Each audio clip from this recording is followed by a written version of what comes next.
একবার কল্পনা করো, তুমি আস্তে আস্তে জলে তলিয়ে যাচ্ছ এবং তোমারই আর এক বন্ধুর মৃতদেহর সঙ্গে তোমার দেহটি গিয়ে ধাক্কা খেলো। ব্যাপারটা কতটা ভয়ানক হয়। 2005 সালে এরকমই একটি রিয়েলিটির সম্মুখীন হয়েছিল 5 জন বন্ধু। তাদের একটি অ্যাডভেঞ্চারাল ট্রিপ একটি ভয়ানক অভিজ্ঞতায় বদলে যায় যখন তারা ছোট্ট এবং সরু একটি গুহার মধ্যে আটকে পড়ে। অক্সিজেন সিলিন্ডারের অক্সিজেন শেষ হয়ে আসছিল এবং বাইরে বেরোনোর কোনো রাস্তা তারা খুঁজে পাচ্ছিল না। এটি হলো গলাম গুহায় ঘটে যাওয়া সত্য একটি ভয়ঙ্কর ঘটনা। আগস্ট 2005-এ বন্ধুরা ডিসাইড করে তারা একটি জলের তলায় থাকা গুহাকে এক্সপ্লোর করতে যাবে। এই গুহাতে এর আগে কেউ কিন্তু যায়নি। এই গুহাটির আরও একটি নাম রয়েছে, কেভ অফ ডেথ। এই 5 জন বন্ধু কিন্তু জানতো না এই গুহায় সাক্ষাৎ মৃত্যু তাদের জন্য অপেক্ষা করছে। গুহার ভেতরে 5 জন বন্ধু গেছিল ঠিকই, কিন্তু ফিরে আসার সময় মাত্র 1 জন বন্ধুই সেখান থেকে ফিরে আসতে পেরেছিল। দিনটি ছিল 17 আগস্ট 2005। একটি ডান্স গ্রুপের 5 জন মেম্বার মিলে সিদ্ধান্ত নেয় তারা একটি সিক্রেট গুহা এক্সপ্লোর করতে যাবে। এমনিতে এই গুহাটির বিশেষ কোনো নাম নেই, তবে এখানকার স্টুডেন্টরা গোলামকে বা কেভ অফ ডেথ বলে চেনে, অর্থাৎ মৃত্যুর গুহা।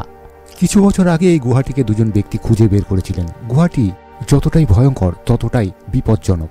নাটি পাট্টি গুহার মতো এই গুহাটিতেও সরু সরু সুড়ঙ্গ পথ ছিল। তবে সবথেকে ভয় পাওয়ার বিষয়টি হলো এই গুহাটির ভেতরে কিন্তু জলে পরিপূর্ণ ছিল। তবে এর থেকেও ভয়ঙ্কর বিষয় যেটি ছিল সেটি হলো 18 × 20 ইঞ্চি জলে ভর্তি সুড়ঙ্গ পথ। এটি লম্বায় একদিক থেকে শুরু করে আর একদিক পর্যন্ত প্রায় 18 ফুট লম্বা। এই গুহাতে যাওয়ার পূর্বে আপনার পাহাড়ে চড়া বা পাহাড় সম্বন্ধে অভিজ্ঞতা থাকতে হবে, তাহলেই হয়তো আপনি কিছুটা ধারণা পেতে পারেন এই ধরনের গুহাগুলোর ভেতরে কিভাবে প্রবেশ করতে হয় সেই বিষয়ে। এই গুহার যে প্রবেশ পথ রয়েছে সেটি দেখলে এমনি আপনার গায়ে কাটা দেবে। গুহা দিয়ে ঢোকার যে মুখটি তার মধ্যেই জল জমেছিল। এই জল জমা দেখেই এই 5 জন স্টুডেন্ট আরও আকর্ষিত হয়েছিল এই গুহাটির ভেতরে কি আছে সেটা জানার জন্য। রাত্রি 2টোর সময় এরা পাহাড় থেকে হাইকিং করে এই গুহাতে যায়। এই 5 জনের মধ্যে সবার প্রথমে ছিল জেনিফার গ্যালব্রেইট। আসলে এর আগেও এই মেয়েটি জলে ভরা গুহা এক্সপ্লোর করে ফেলেছে, তাই এটা ধরে নেওয়া যেতেই পারে এই মেয়েটির কিছুটা হলেও পাহাড়ি গুহা সম্বন্ধে অভিজ্ঞতা রয়েছে। আসলে এই জেনিফারই তার বাদবাকি বন্ধুদের এই গুহা এক্সপ্লোর করতে যাওয়ার জন্য উৎসাহ দিয়েছিল।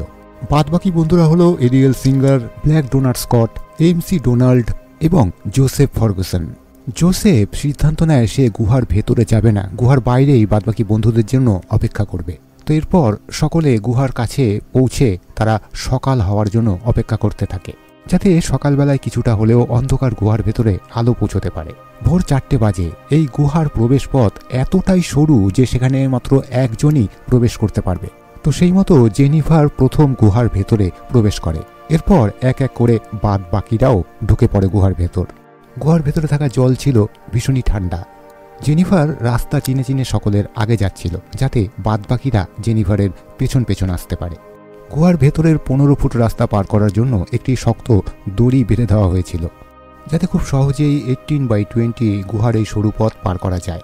তবে মনে হয় তারা এই গুহার ভেতরে বাঁধা যে দড়িটি ছিল সেটি ব্যবহার করতে ভুলে গিয়েছিল। তার মানেটা ভীষণই পরিষ্কার, এরা সহজেই এই গুহার ভেতরে হারিয়ে যেতে পারত। কয়েক বছর আগে এই গুহার ভেতরে যে ব্যক্তি এসেছিলেন তিনি তার অভিজ্ঞতার কথা বলেছিলেন। তিনি বলেছিলেন তিনিও এই বাঁধা দড়ি ব্যবহার করতে ভুলে গিয়েছিল, তাই তিনি এই গুহার ভেতরে পথ ভুল করেছিল। সে জলে ডুবে মারা যাবে এরকম অবস্থায় গুহার ভেতরে জলের ওপরে কিছুটা খালি জায়গা দেখতে পায়, যেখানে সে সহজেই অক্সিজেন গ্রহণ করতে পারছিল। এভাবেই সেই ব্যক্তি ভয়ঙ্কর গুহা থেকে বাইরে বেরিয়ে আসে। তবে মনে হয় এবার এই 5 জন বন্ধুর সঙ্গেও সেই একই রকম ঘটনা ঘটতে চলেছে। 4 জন মিলে গুহার ভেতরে ঢুকে বেশ ভালোভাবেই এক্সপ্লোর করছিল। তবে গুহার ভেতরের রাস্তাগুলো এতটাই সরু যে সেখান থেকে চলা ভীষণই কষ্টসাধ্য একটি ব্যাপার হয়ে দাঁড়িয়েছিল তাদের কাছে। তবে জেনিফার তার অভিজ্ঞতাকে কাজে লাগিয়ে বাদবাকি বন্ধুদের খুব সহজেই এই গুহার ভেতরে ধীরে ধীরে প্রবেশ করায়। তবে এবার পরিস্থিতি একেবারেই বদলাতে চলেছে। এরা গুহার ভেতরে ঢুকে সেই বাঁধা দড়িটি দেখতে পায় না, তাই খুব সহজেই এরা রাস্তা ভুল করে যে যার মতো ছিটকে যায়। নিঃশ্বাস নিতে ভীষণ ভীষণ কষ্ট হচ্ছিল, মনে হচ্ছিল এই বোধহয় প্রাণবায়ু বেরিয়ে যাবে। আর তখনই তারা সেই খালি জায়গাটি দেখতে পায় যেখানে অনেকখানি হাওয়া বা অক্সিজেন রয়েছে। সেই জায়গাতে এসে তারা প্রাণ ভরে নিঃশ্বাস নিতে থাকে। সেই জায়গাটি ছিল 6 ফুট চওড়া, 3 ফুট ছিল জলের তলায়, বাদবাকি 3 ফুট ছিল খালি। গুহার বাইরে দাঁড়িয়ে থাকা জস এই 4 জন বন্ধুর জন্য কিন্তু অপেক্ষা করছিল। আর জস কিন্তু এটা জানতো না এই 4 জন বন্ধু কখন গুহা থেকে বাইরে আসবে, কারণ কোনো ফিক্স টাইম তারা কিন্তু গুহার ভেতরে প্রবেশ করার আগে দিয়ে যায়নি। সকাল 5:30 বেজে যায়, কিন্তু এদের 4 জনের মধ্যে একজনও গুহার বাইরে বেরিয়ে আসে না। সেই কারণে জস গুহার কিছুটা ভেতরে ঢুকে টর্চ জ্বালিয়ে তাদেরকে ডাকতে থাকে, কিন্তু 4 জনের তরফ থেকে কোনো রকম রেসপন্স পাওয়া যায় না। এবার কিন্তু জস কিছুটা ঘাবড়ে যায়। জস কিন্তু তাদেরকে ফোনও করতে পারবে না, কারণ এটি ছিল আন্ডার ওয়াটার গুহা। গুহার ভেতরে প্রবেশ করার পূর্বেই এরা 4 জন মিলে জসের কাছে তাদের ফোন জমা রেখে গেছিল। জস বিপদ বুঝে সকলের ফ্যামিলির কাছে ফোন করে ঘটনার কথা খুলে বলে। সকাল 6টা বেজে যায়, কিন্তু এখনও পর্যন্ত কেউ গুহার বাইরে বেরোয় না। এবার জস ঘাবড়ে গিয়ে পুলিশকে ফোন করে। গুহার ভেতরে থাকা 4 জন মিলে কিন্তু গুহার বাইরে বেরিয়ে আসার অনবরত চেষ্টা চালিয়ে যাচ্ছে, কিন্তু প্রত্যেকবার তারা রাস্তা ভুল করে অন্য রাস্তায় চলে যাচ্ছে। তবে গুহার ভেতরে কিন্তু মাত্র 21% অক্সিজেন বাকি ছিল।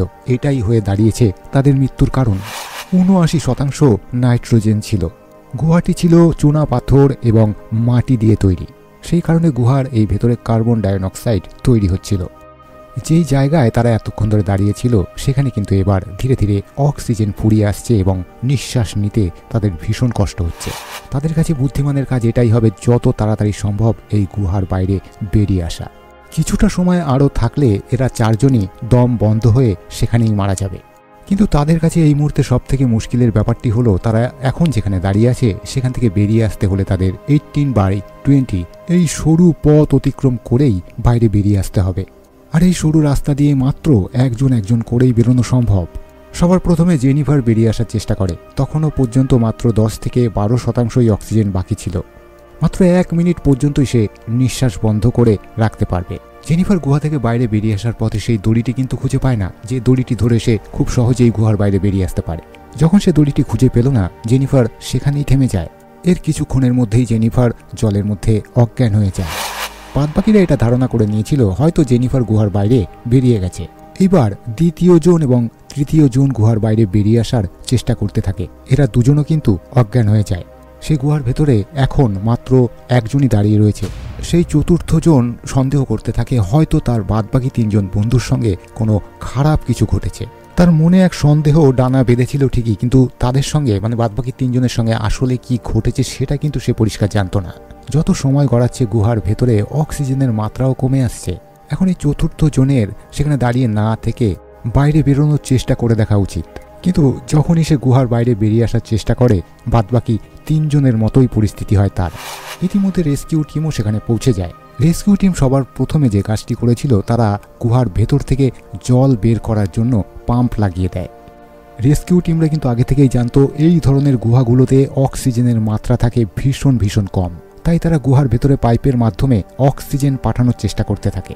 গুহার মধ্যে থেকে প্রচুর পরিমাণে জল বের করার পর রেস্কিউ টিম যখন গুহার ভেতরে প্রবেশ করে, সেখানকার পরিস্থিতি দেখে রীতিমতো তারা চমকে ওঠে, কারণ দুর্ভাগ্যবশত এই 4 জনই মারা গিয়েছিল। মৃত্যু সংবাদ যখন তাদের ফ্যামিলির কাছে গিয়ে পৌঁছায়, তাদের ফ্যামিলি কিন্তু বিশ্বাস করতে চায় না। জেনিফারের বাবা বলেছিল জেনিফার একজন ড্যান্সার, একজন মডেল হতে চেয়েছিল। জেনিফারের মা আরও একটি সত্য সকলের সামনে নিয়ে আসে। তিনি বলেন ব্ল্যাক ডোনাল্ড ছিল জেনিফারের বয়ফ্রেন্ড। ব্ল্যাক ডোনাল্ডের বাবা ছিল না, সে ছিল তার মায়ের একমাত্র সন্তান। এই 4 জনের মৃত্যু সংবাদ সমস্ত জায়গায় ছড়িয়ে পড়তে থাকে। এরপর থেকে সেখানকার গভর্নমেন্ট সারা জীবনের জন্য ওই গুহাটিকে বন্ধ করে দেয়।